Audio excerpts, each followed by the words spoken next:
नमस्कार दोस्तों, आप लोगों का स्वागत है जागृति कोचिंग सेंटर में।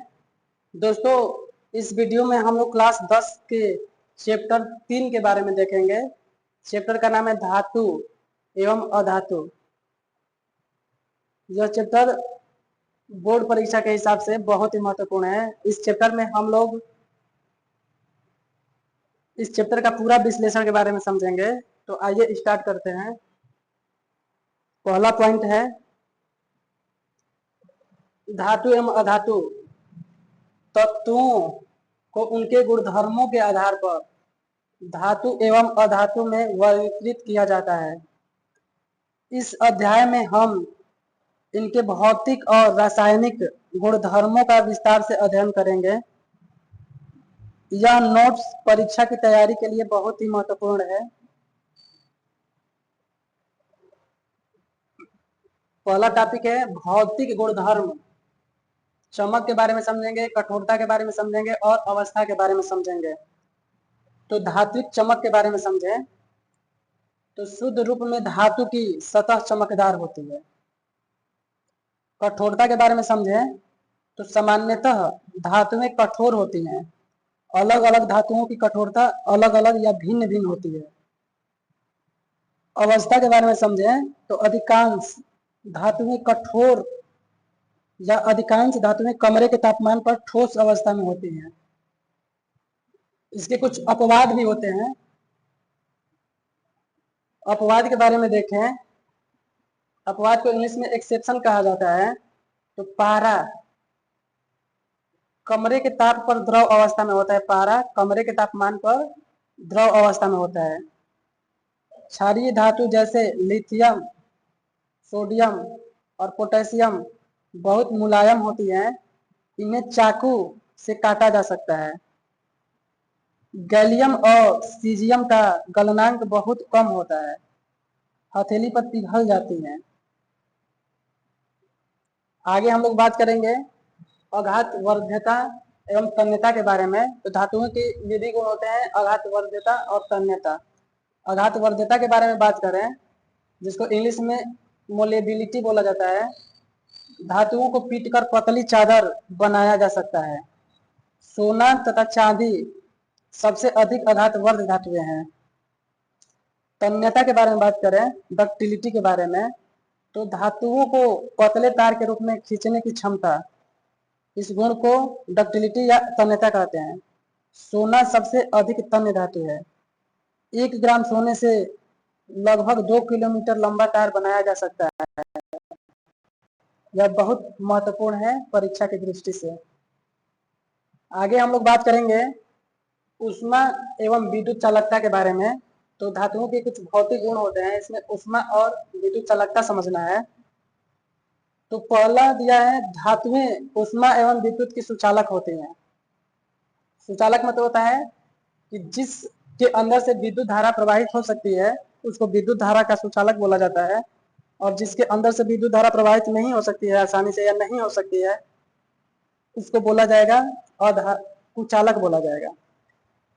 इनका गलनांक बहुत अधिक होता है। धातुओं का गलनांक बहुत अधिक होता है। सर्वश्रेष्ठ चालक के बारे में बात करें तो सिल्वर और कॉपर सर्वश्रेष्ठ चालक होते हैं। ऊष्मा के कुचालक तो कुछ धातु ऐसे होते हैं जो ऊष्मा के कुचालक होते हैं, जैसे लेड और मरकरी।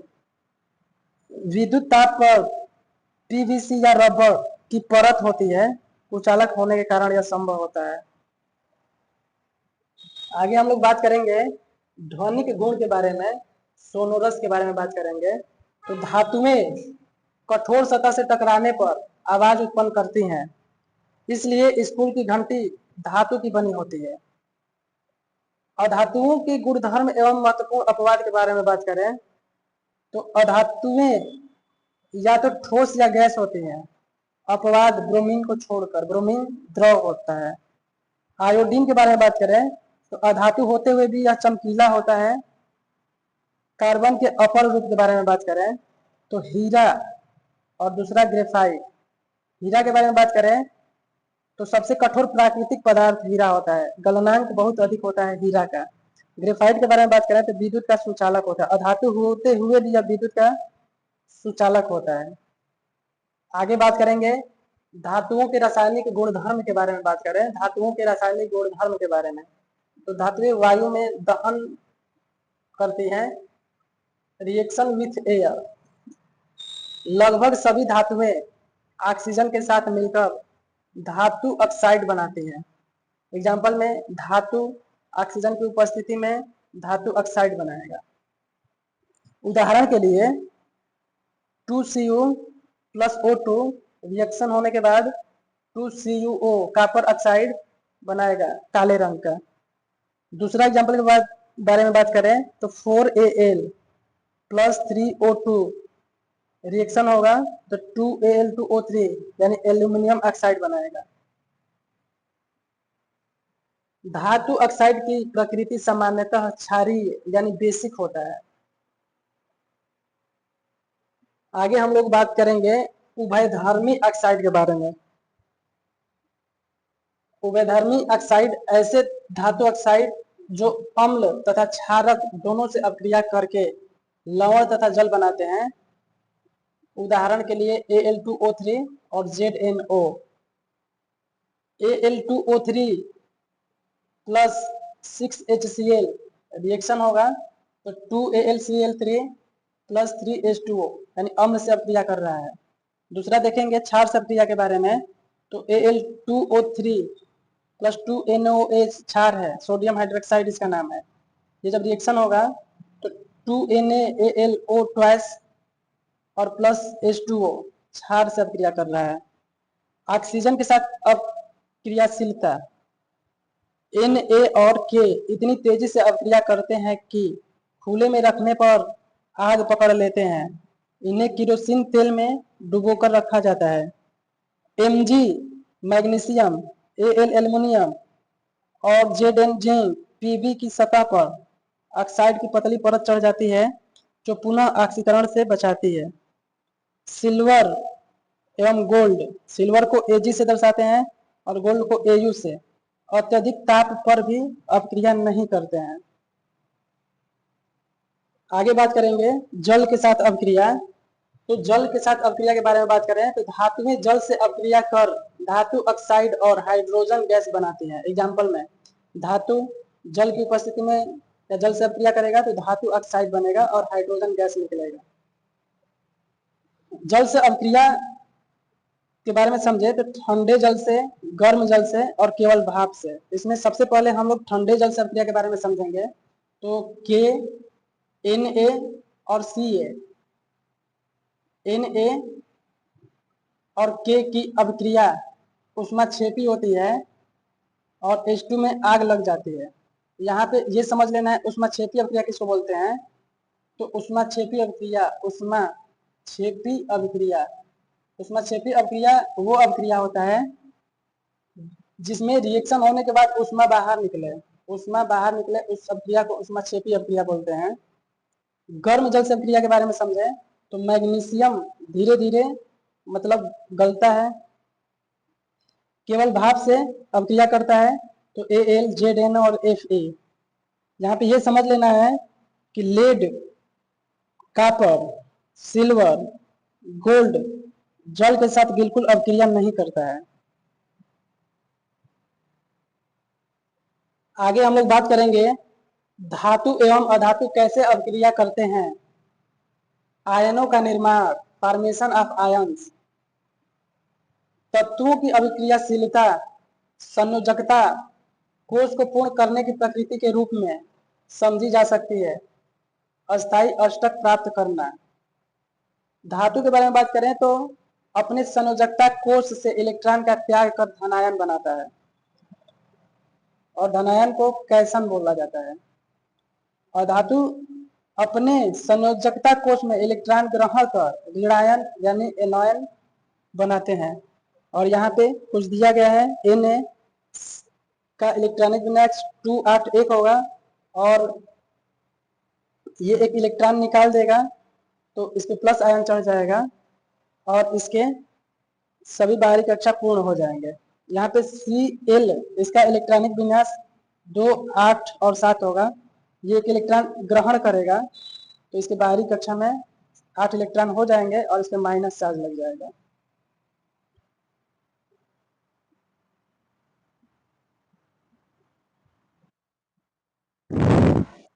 दोस्तों आगे हम लोग बात करेंगे आयनिक यौगिकों का निर्माण। धातु से अधातु में इलेक्ट्रॉन के स्थानांतरण से बने यौगिक को आयनिक यौगिक या वैद्युत संयोजक यौगिक कहते हैं। विपरीत आवेश Na+ और Cl- एक दूसरे को आकर्षित करते हैं और मजबूत स्थिर वैद्युत बल से या स्थिर वैद्युत बल में बंधकर सोडियम क्लोराइड बनाते हैं। यहाँ पे सोडियम जिसका इलेक्ट्रॉनिक विन्यास 281 होता है और क्लोरीन जिसका इलेक्ट्रॉनिक विन्यास 287 होता है। सोडियम एक इलेक्ट्रॉनिक विन्यास या एक इलेक्ट्रॉन इसको दे देगा तो सोडियम पे प्लस चार्ज लग जाएगा, प्लस चार्ज, और इस पे माइनस चार्ज लग जाएगा क्लोरीन पे, तो सोडियम धनायन बना लेगा और क्लोरीन ऋणायन बना लेगा, जैसा कि चित्र में देख रहे हैं। आगे हम लोग बात करेंगे आयनिक यौगिकों के गुणधर्म। भौतिक प्रकृति एवं गलनांक और क्वथनांक के बारे में समझें तो भौतिक प्रकृति फिजिकल नेचर क्या होता है, धन एवं ऋण आयनों के बीच मजबूत आकर्षण बल के कारण ये ठोस एवं कठोर होते हैं। ये सामान्यतः भंगुर होते हैं, दाब डालने पर टुकड़ों में टूट जाते हैं। गलनांक एवं क्वथनांक के बारे में बात करें जिसको इंग्लिश में मेल्टिंग पॉइंट और बॉइलिंग पॉइंट कहा जाता है। इनके गलनांक एवं क्वथनांक बहुत अधिक होते हैं।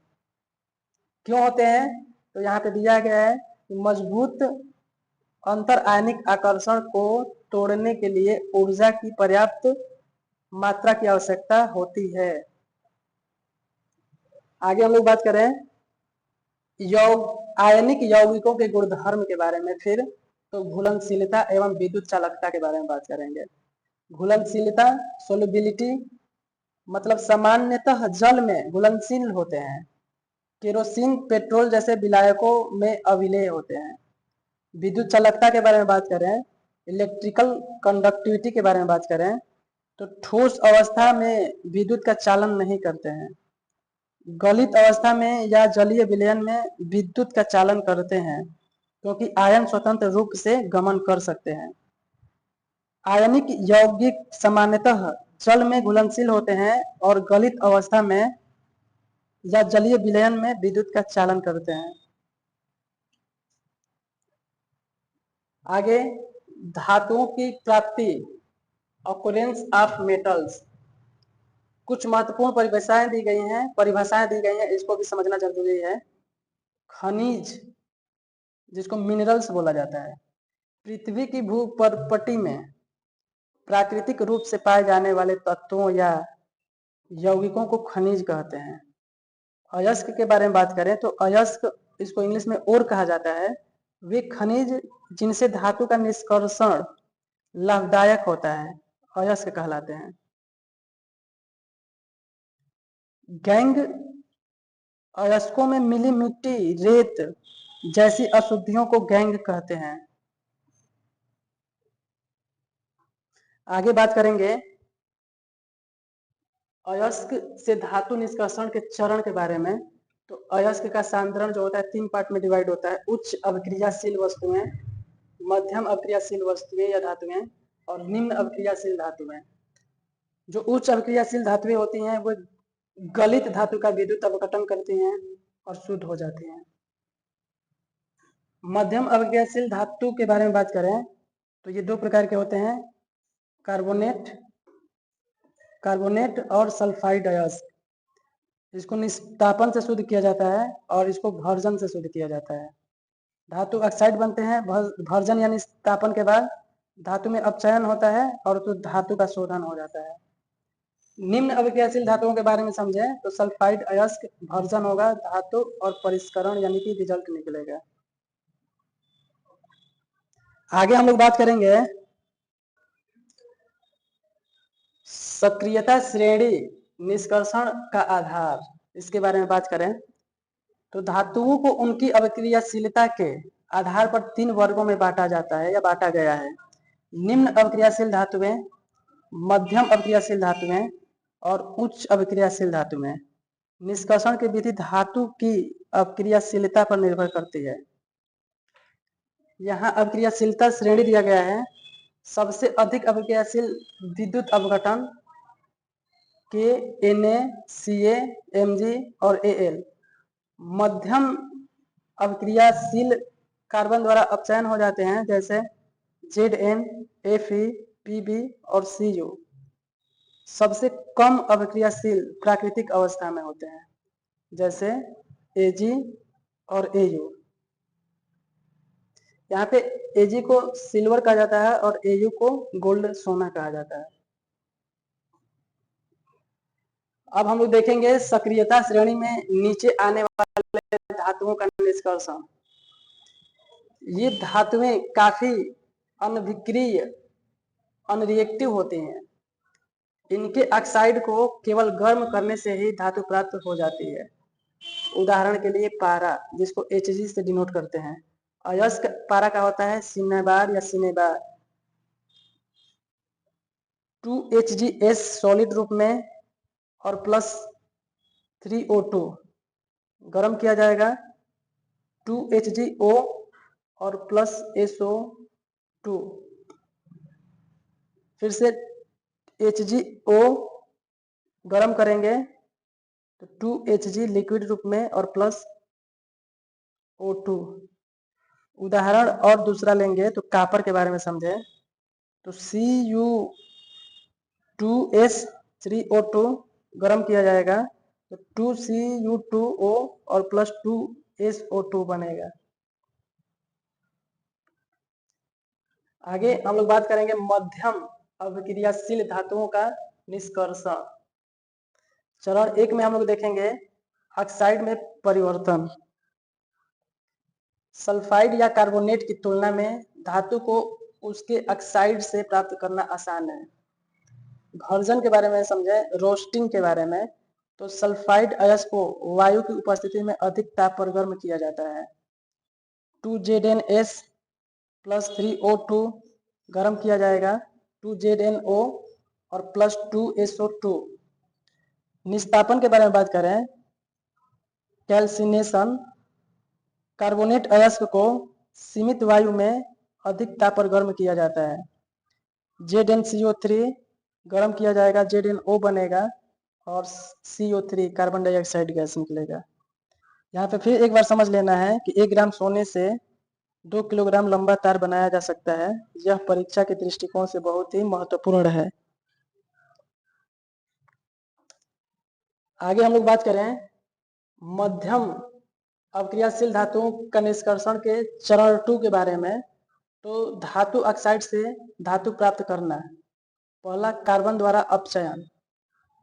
उपर्युक्त अपचायक जैसे कार्बन का उपयोग कर धातु ऑक्साइड से धातु प्राप्त की जाती है। For example ZnO plus C carbon की उपस्थिति में गर्म किया जाएगा तो Zn और प्लस CO। विस्थापन अभिक्रिया द्वारा समझें दूसरा, तो अधिक अभिक्रियाशील धातुएं Na, Ca, Al कम अभिक्रियाशील धातुओं को विस्थापित कर सकती हैं। यह अभिक्रियाएं अत्यधिक ऊष्माक्षेपी होती हैं, यानी इन अभिक्रियाओं में अत्यधिक ऊष्मा निकलता है। विशेष अभिक्रिया थर्माइट अभिक्रिया। हम लोग समझेंगे थर्माइट अभिक्रिया के बारे में। तो आयरन ऑक्साइड Fe2O3 के साथ एल्युमिनियम Al की अभिक्रिया थर्माइट अभिक्रिया कहलाती है। यानी आयरन ऑक्साइड के साथ एल्युमिनियम अगर अभिक्रिया करेगा तो इस अभिक्रिया को थर्माइट अभिक्रिया कहा जाता है। इसमें उत्सर्जित ऊष्मा की मात्रा इतनी अधिक होती है कि धातु गलित अवस्था में प्राप्त होता है। इसका उपयोग कहाँ होता है, तो रेल की पटरी एवं मशीनरी पुर्जों की दरारों को जोड़ने के लिए। 2Fe2O3 plus 2Al 2Fe plus Al2O3 और प्लस ऊष्मा, जैसा कि चित्र में दिया गया है यहाँ पे कि इसका यूज पटरियों और धातु के दरारों को जोड़ने के लिए किया जाता है। आगे हम लोग बात करेंगे सबसे ऊपर स्थित धातुओं का निष्कर्षण। ये धातुएं अत्यंत अभिक्रियाशील होती हैं, जैसे Na, Mg, Ca, Al। इन्हें कार्बन के साथ गर्म करके प्राप्त नहीं किया जा सकता है। क्यों? क्योंकि इन धातुओं की बंधुता कार्बन की अपेक्षा ऑक्सीजन के प्रति अधिक होती है। इसलिए विद्युत अपघटनी अपचयन विधि का उपयोग होता है। उदाहरण गलित NaCl का विद्युत अपघटन। कैथोड पर Na+, E- और Na, एनोड पर Cl और Cl2 2E-। आगे हम लोग देखेंगे धातुओं का परिष्करण, रिफाइनिंग। अपचयन क्रम से प्राप्त धातुएं पूर्ण रूप से शुद्ध नहीं होती। अशुद्धियों को हटाने के लिए सबसे प्रचलित विद्युत अपघटनी परिसंस्करण होता है। यानी अशुद्धियों को हटाने के लिए प्रचलित विधि विद्युत अपघटनी परिष्करण होता है। एनोड पर अशुद्ध धातु आ जाएंगे और कैथोड पर शुद्ध धातु पतली परत बन जाएगा। विद्युत अपघट्य धातुओं के लवण का विलयन। एनोड प्रक्रिया Mn+Ne, कैथोड प्रक्रिया माइनस पे Mn+Ne-N। आगे हम लोग समझेंगे संक्षारण एक नई चुनौती।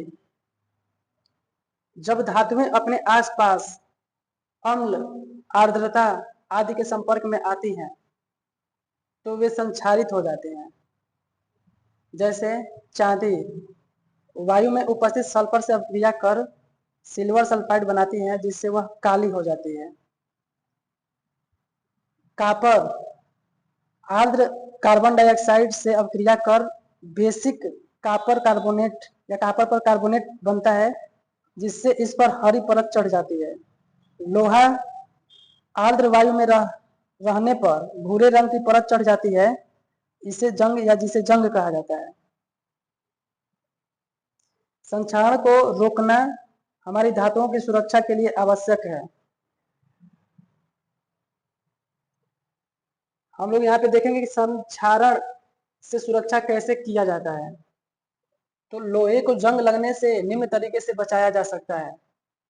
लोहे पे पेंट करके, लोहे में तेल लगाकर और लोहे पर ग्रीस लगाकर, ये जो है बिना किसी धातु या जिंक का परत चढ़ाए ये संभव है। अब हम लोग समझेंगे यशद लेपन, जिसको इंग्लिश में गैल्वेनाइजेशन कहा जाता है। लोहे पर जस्ते की परत चढ़ाना। तो दोस्तों यशद लेपन, जिसको गैल्वेनाइजेशन कहा जाता है, किसी भी लोहे के ऊपर जिंक का पतली परत चढ़ाना, इस पूरे प्रक्रिया को गैल्वेनाइजेशन या यशद लेपन कहा जाता है। संक्षारण से बचाने के लिए हम लोग क्रोमियम लेपन भी करते हैं, एनोडीकरण भी करते हैं, या फिर से उसको मिश्र धातु बनाकर हम लोग धातु को जंग लगने से बचाया जा सकता है। यशद लेपन में लोहे के ऊपर जो जिंक का परत जो होता है एक कवच के रूप में काम करता है, और यशद लेपन के बाद जंग से सुरक्षा हो सकता है। आगे हम लोग बात करेंगे मिश्र धातु, धातुओं को बेहतर बनाना। मिश्र धातु क्या है? दो या दो से अधिक धातु या एक धातु या एक अधातु का समांगी मिश्रण होता है मिश्र धातु। यह धातु के गुणों को बेहतर बनाने की विधि है। एग्जाम्पल में पीतल तांबा और जस्ता का मिश्र धातु है। कांसा, जिसको ब्रॉन्ज कहा जाता है, तांबा और टीन का मिश्र धातु है।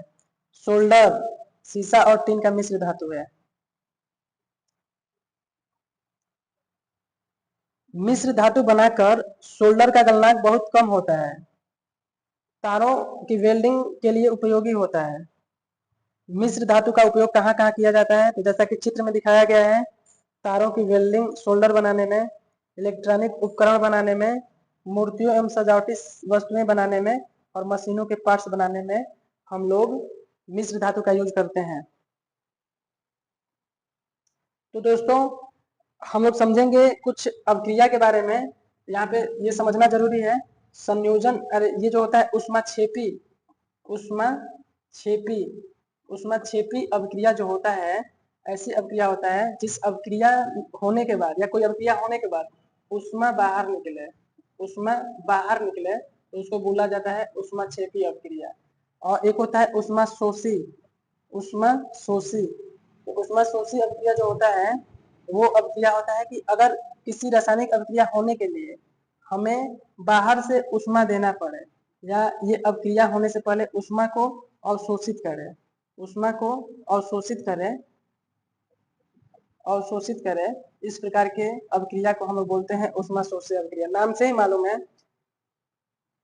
तो दोस्तों इस चैप्टर में हम लोग धातु और अधातु को डिटेल्स से समझें।